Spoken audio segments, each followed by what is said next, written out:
ابھی تو ساتھ چلنا ہے سمندر کے کنارے تک، ابھی تو ساتھ چلنا ہے سمندر کے کنارے تک، کنارے پر ہی دیکھیں گے کنارہ کون کرتا ہے۔ دھوبی کا کتا گھر کا نہ گھاٹ کا، اس میں کتا سے مراد ڈاگ ہی سمجھا لکھا اور پڑھا جاتا ہے۔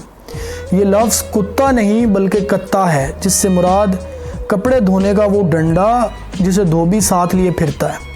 پرانے وقتوں میں کپڑے گھاٹ پر دھوئے جاتے تھے اور کپڑوں کو صاف کرنے کے لیے دھوبی ایک بھاری بھرکم ڈنڈے کا استعمال کیا کرتا تھا جس کو کتکا کہا جاتا تھا، جس کو بعد میں کتا کہا جانے لگا۔